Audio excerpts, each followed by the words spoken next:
It's story time. Please read to me. Read me a story, please.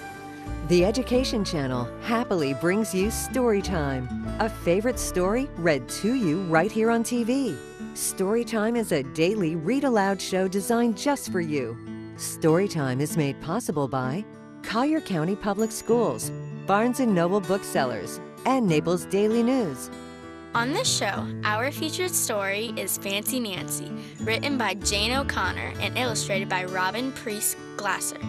Our guest reader, Sheila Buckner, 2009 Golden Apple Teacher. So are you ready, boys and girls? We're ready. Then it's story time. And here's our story. The first one is a book about a girl who really likes doing some fancy things. Do you like getting fancy? No? Do you? Do you like doing things with your family? Ooh, I think you're going to like this book then.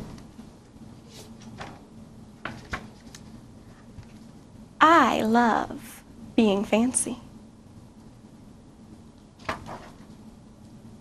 My favorite color is fuchsia. That's a fancy way of saying purple. I like to write my name with a pen that has a plume. That's a fancy way of saying feather. And I can't wait to learn French because everything in French sounds fancy. Nobody in my family is fancy at all. They never even ask for sprinkles. There's a lot they don't understand. Lace-trimmed socks do help me to play soccer better. Sandwiches definitely taste better when you stick in frilly toothpicks. A princess is supposed to keep her tiara on. What's a fancy girl to do? I ask my doll Maribel. Her full name is Maribel Lavinia Chandelier.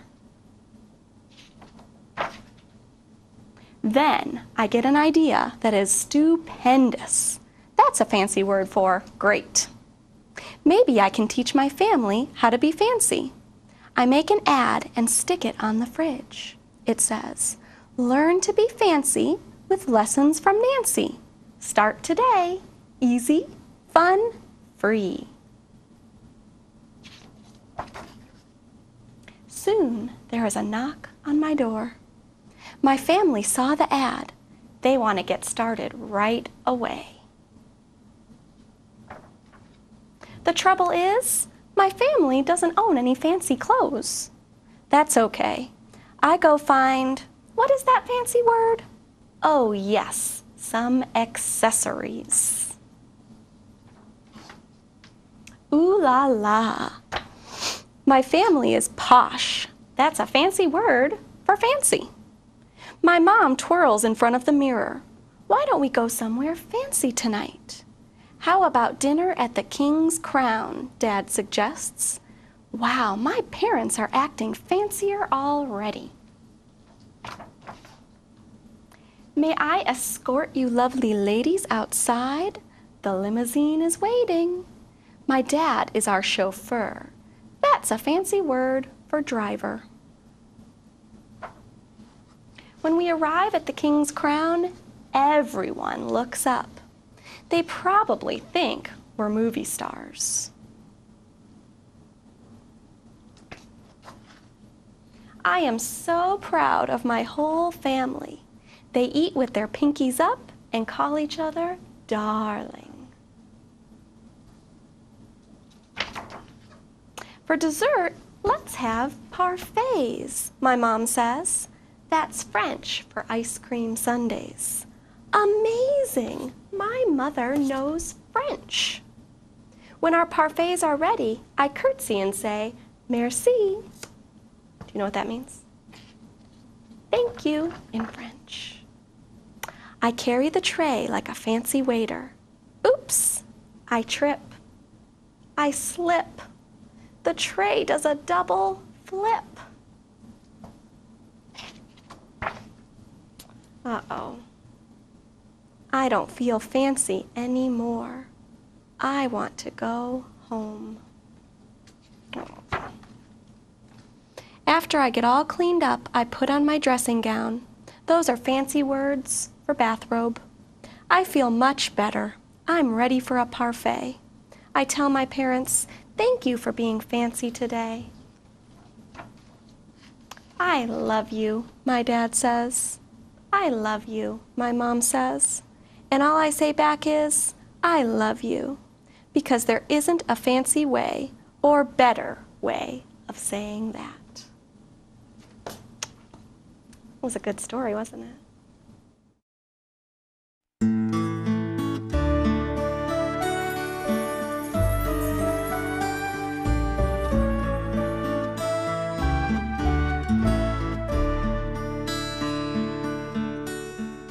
You're watching Storytime, the Read Aloud show found only on the Education Channel. Our next story is Miss Spider's Tea Party, Paintings in Verse by David Kirk. Our guest reader, Joanna Head, retired teacher. This book is a fun book that you will like, I think, and I chose it because of the pictures.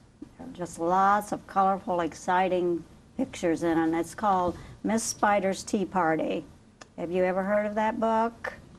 Good. I got it. You have it. Very good.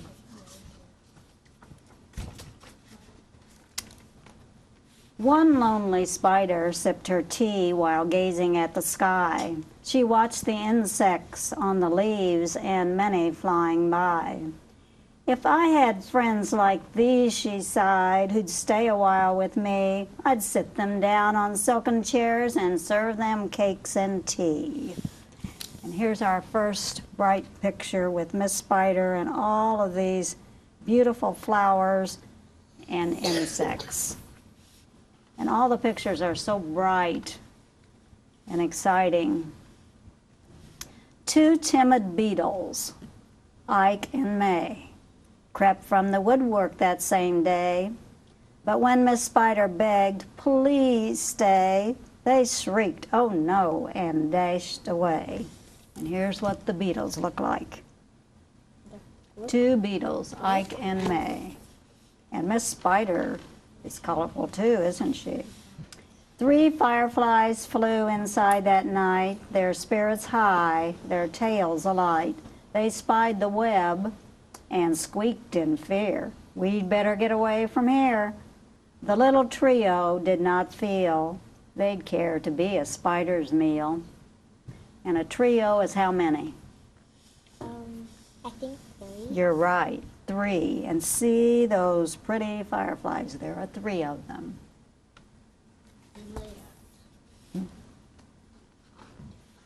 4 bumblebees buzzed by outside. "Please come to tea," Miss Spider cried. The 4 ignored her swaying there. She waved a tea towel in the air. She took a cup and tapped the glass. Then one bee spoke to her at last. "We would be fools to take our tea with anyone so spidery." And there are black and white bees. I'm sorry, black and yellow bees. Within the shadows of the room, just peeking from behind a broom, 5 grinning faces bobbed and peered. Miss Spider smiled. Her heart was cheered. Descending for a closer look, she danced into the gloomy nook, but sadly found those jolly mugs belonged, alas, to rubber bugs. They weren't real. Some ants strode in. They numbered 6. But ants with spiders will not mix. She brewed them tea from hips of roses. The proud platoon turned up their noses. And look at all those red ants. What are rubber bugs? Rubber bugs are just like play bugs or toys you would have that look like bugs. A fine bouquet concealed its prize of 7 dainty butterflies. Miss Spider, watching from the wall, was not aware of them at all because they were hidden so well in the bouquet. But if we look closely, we'll see these pretty butterflies in the pretty bouquet. How many butterflies are there? I think it said 7. 7 altogether. I don't think we can see all of them either. They are hiding. I think I see 4. You saw 4? 1, 2, 3. I think there are 4, you're right. The tea table was set for 8 with saucers, cups, and silver plate. The cakes were fresh, the service gleamed, yet no one would arrive, it seemed. Her company and no demand left her a cup for every hand. So all of her cups are empty because no one's there to share the tea. And notice there are cakes sitting there too. She wants to have a party. The cake looks good. Looks good, and she's lonely. She needs company. 9 spotted moths, kept safe and warm in shelter from a thunderstorm. They stood beneath an open sash and watched the jagged lightning flash. Miss Spider dropped down on a thread, a silver tray above her head. She'd hoped to please them, but instead... So do you know what a moth is? Yeah. It looks like a little butterfly and usually white. They're bad. They eat your clothes. But anyway, there's a picture of the They moth. don't eat your clothes. Excuse me. She'd hoped to please them, but instead they flew away in mortal dread. They've left me all alone, she cried. She dabbed her eyes and sadly sighed. It's plain no bug will ever stay. Her tears splashed down upon the tray. 10 tiny steaming cups of tea were perched atop her trembling knee.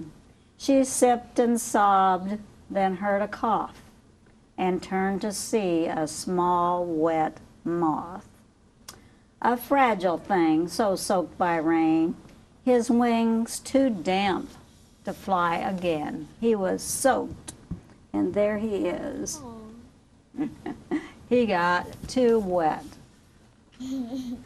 She smiled and took a checkered cloth to cloak the frail and thankful moth.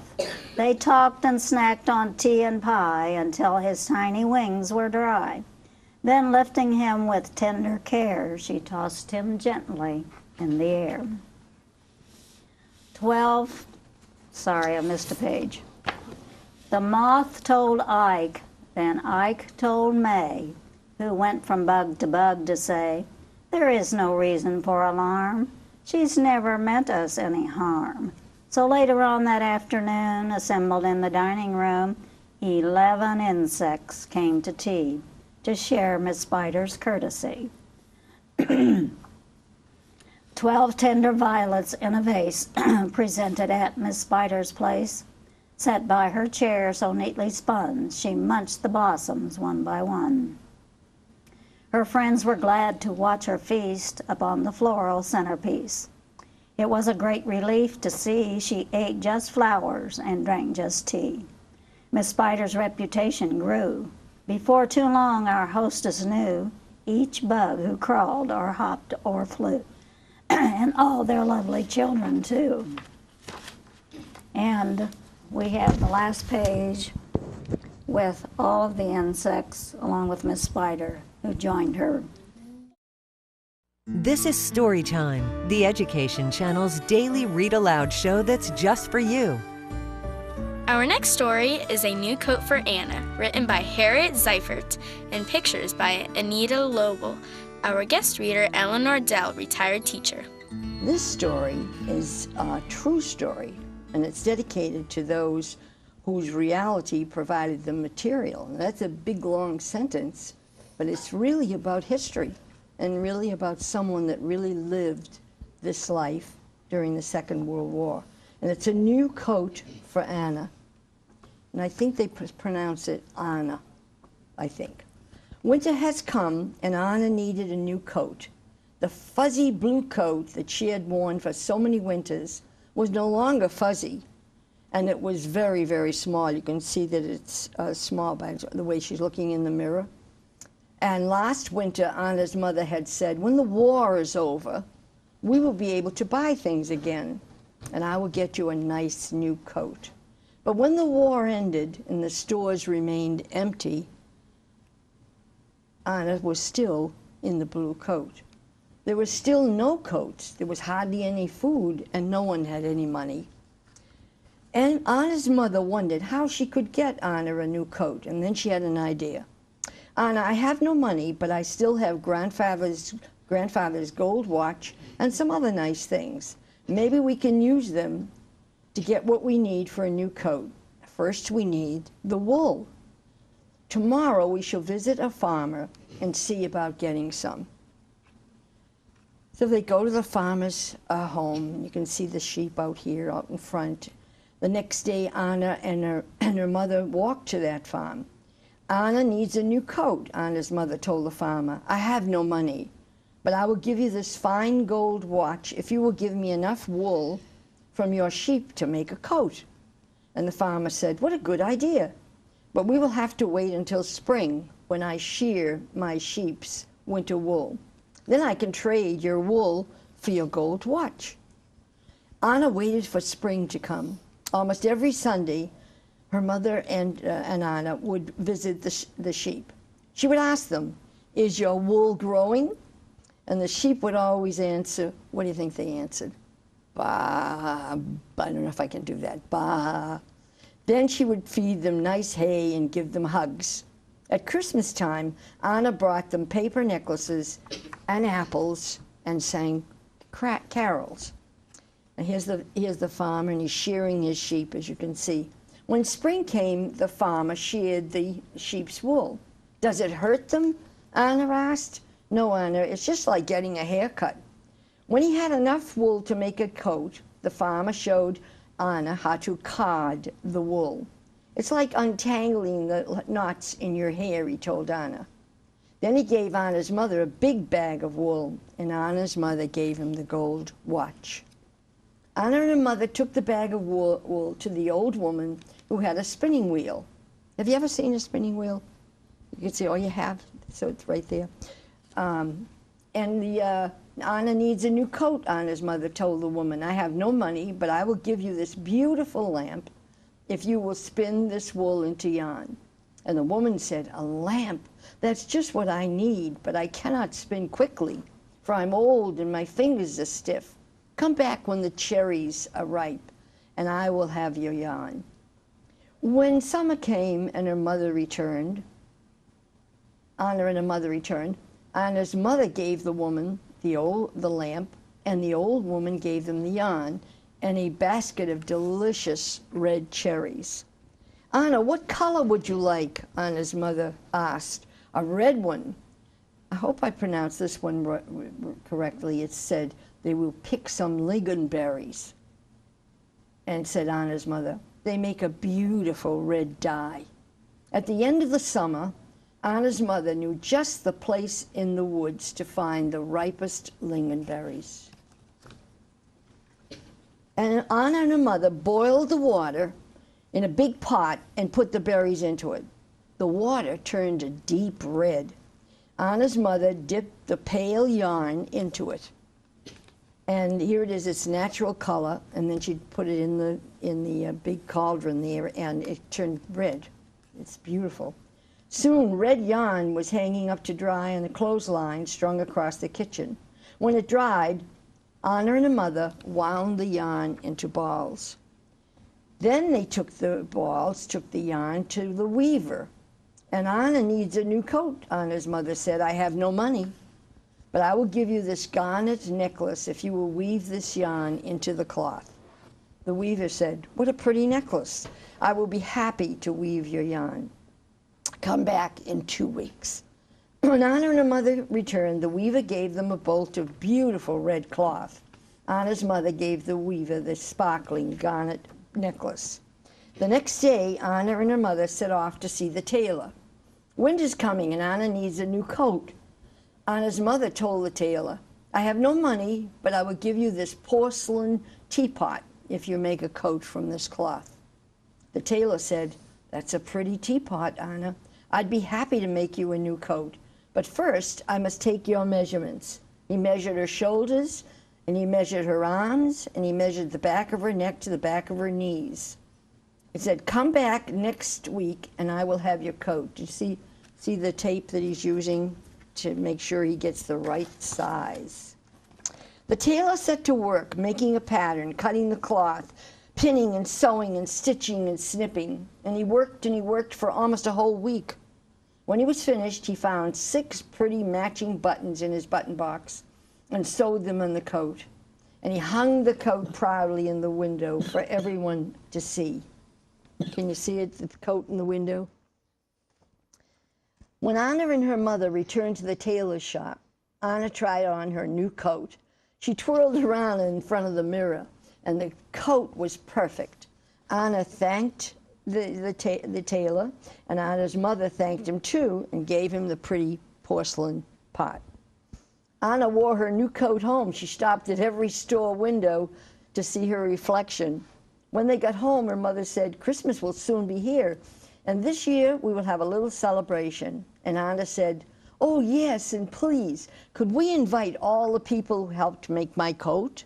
And her mother said, "Of course we may, and I will make a Christmas cake just like I used to." Anna gave her mother a great big hug. I would have too, I think.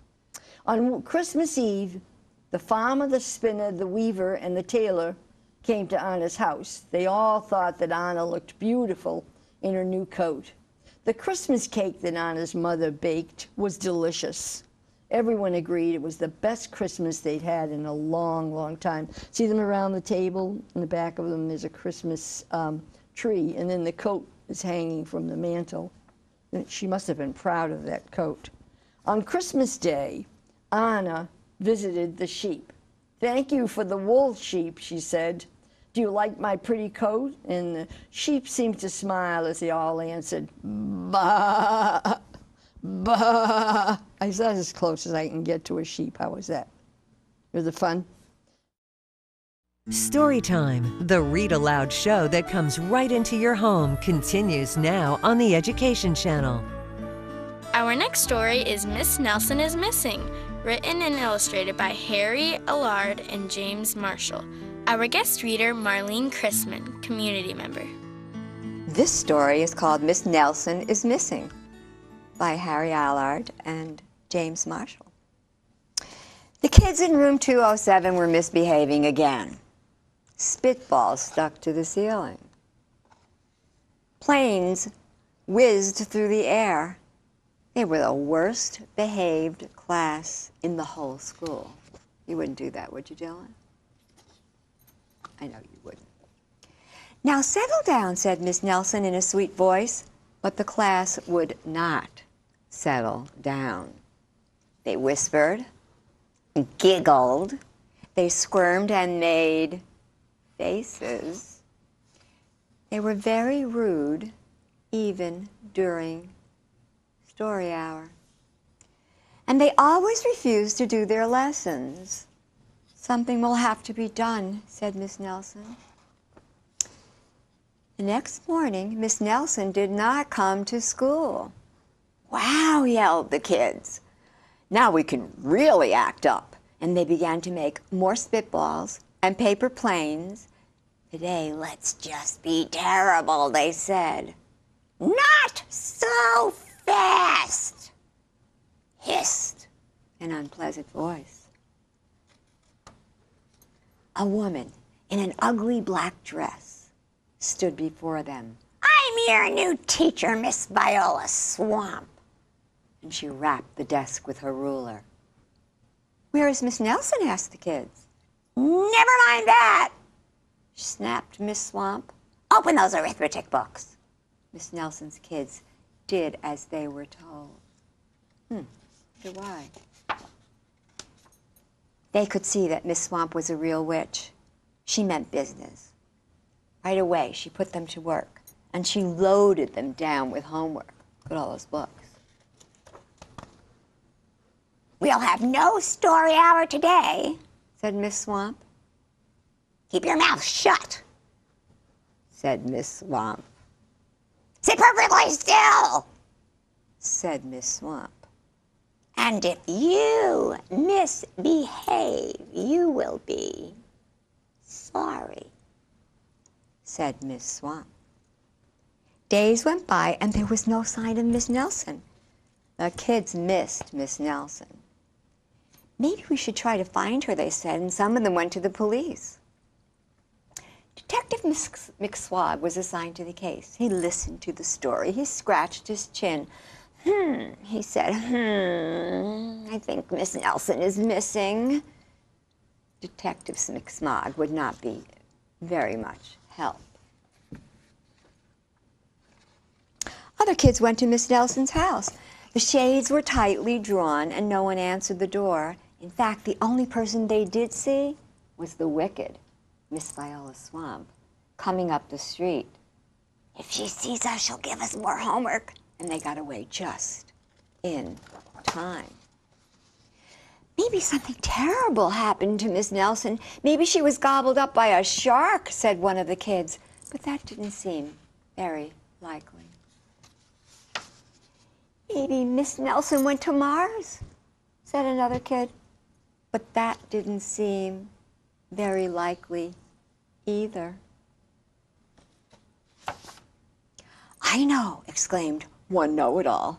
Maybe Miss Nelson's car was carried off by a swarm of angry butterflies. But that was the least likely of all.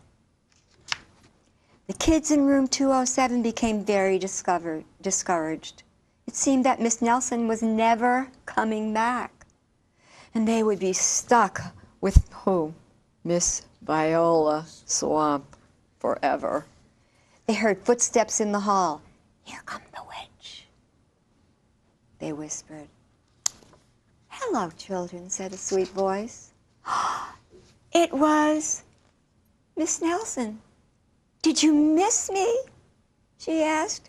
We certainly did, cried the kids. Where were you? Oh, that's my little secret, said Miss Nelson. How about a story hour? Oh, yes, cried the kids. Miss Nelson noticed that during story hour, no one was rude or silly. What brought on this lovely change, she asked. That's our little secret, said the kids. Back home, Miss Nelson took off her coat and hung it in the closet, right next to an ugly black dress. When it was time for bed, she sang a little song. I'll never tell, she said to herself with a smile. P.S. Detective McFogg is working on a new case. He is now looking for Miss Viola Swamp. Do you know who she was? Miss Viola Swamp. Was? It's Storytime every day on the Education Channel. Thanks for joining us, and thanks to Collier County Public Schools, Barnes & Noble Bookseller, and Naples Daily News for making Storytime possible. Storytime is a production of the school district's Communications and Community Engagement Department and the Education Channel, your window to education.